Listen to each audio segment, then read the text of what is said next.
Bonjour, c'est David de Choix de Vivre, je suis très heureux de vous retrouver aujourd'hui pour cette nouvelle vidéo. Nous allons parler ensemble d'une loi fondamentale.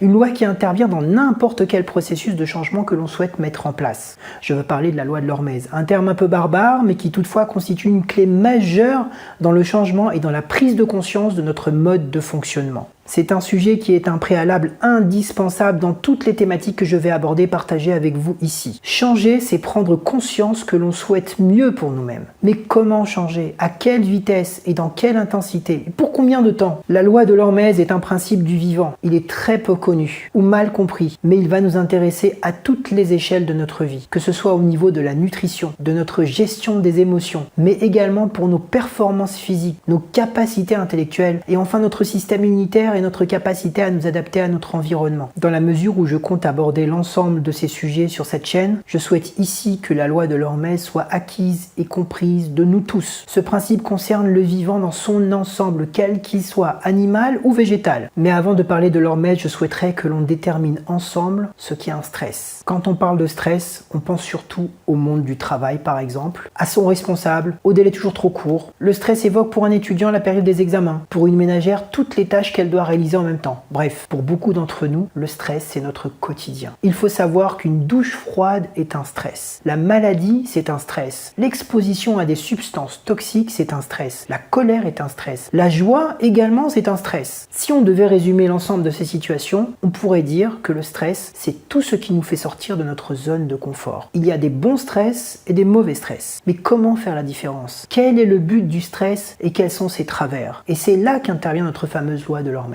Si nous voulions résumer cette loi du vivant en une seule phrase, ce serait tout ce qui ne nous tue pas nous rend plus forts. L'Hormèse, c'est notre capacité à nous adapter à notre environnement. Tout organisme vivant sur cette terre répond à la loi de l'Hormèse. Tout être vivant qui est soumis à un stress dans la limite de sa capacité adaptative se renforce et augmente ses capacités. Pour que vous puissiez comprendre ce qu'est l'Hormèse, mieux vaut un petit graphique qu'un long discours. Le graphique présente l'impact en intensité et en durée du stress sur la santé. La courbe horizontale illustre le niveau de stress, tandis que la courbe verticale mesure l'impact de ce stress sur la santé. Sur la portion gauche en rouge de la courbe, un stress trop faible entraîne une diminution de la capacité adaptative, une fragilité et une sensibilité qui peut entraîner la maladie, et dans les cas les plus extrêmes la mort. La zone centrale verte de la courbe représente un stress optimal, c'est-à-dire un stress appliqué sur une durée limitée et d'une grande intensité. Ce stress va avoir pour effet d'améliorer la capacité adaptative, d'améliorer la santé et la longévité de la personne. C'est dans cette zone que l'on va trouver le moyen de devenir meilleur, plus fort, plus résistant. Et c'est dans cette zone que l'on veut que notre changement se fasse. La dernière zone rouge de droite illustre un stress trop important, c'est-à-dire un stress qui dure trop longtemps ou qui est répété de multiples fois sans que la personne intercale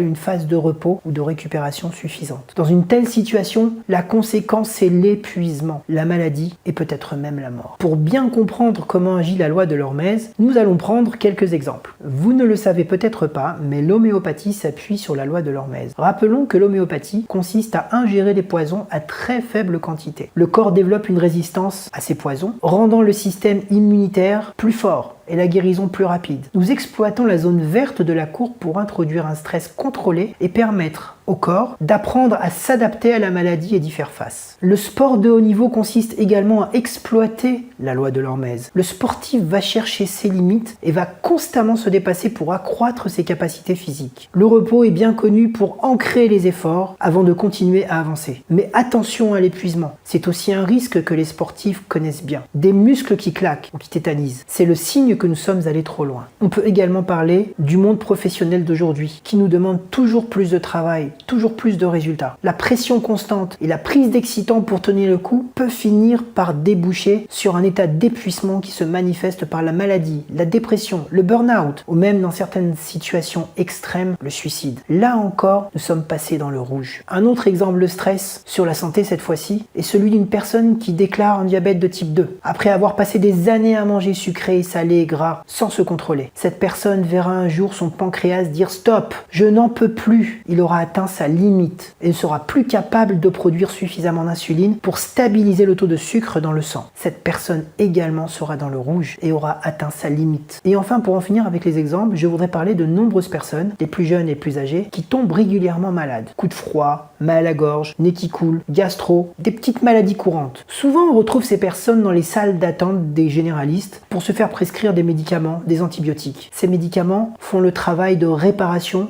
du corps à la place du système immunitaire, qui petit à petit s'atrophie et rend la personne sensible, fragile. On peut alors rejoindre la zone rouge, celle d'un système immunitaire déficient, paresseux, fatigué, inutilisé. On peut trouver une infinité de cas de figure pour illustrer la loi de l'hormèse et comment elle se manifeste. Vous pouvez faire l'exercice de rechercher une situation personnelle où la loi de l'hormèse s'applique, soit parce que vous avez développé votre capacité adaptative en entrant dans la zone verte, soit parce que vous avez franchi la ligne rouge par une surutilisation ou une sous-utilisation de votre capacité. Je serais très heureux que vous m'en parliez dans les commentaires. Connaître et exploiter la loi de l'hormèse, c'est un moyen extraordinaire pour augmenter nos capacités dans tous les domaines. Sur le plan intellectuel, émotionnel, physique, alimentaire, c'est un levier extrêmement puissant pour booster notre système immunitaire, devenir plus résistant et conserver notre santé dans toutes les situations. Nous allons très largement en parler dans toutes les vidéos futures. N'oubliez pas de vous abonner et de cliquer sur la cloche pour être averti des futures vidéos. À très bientôt.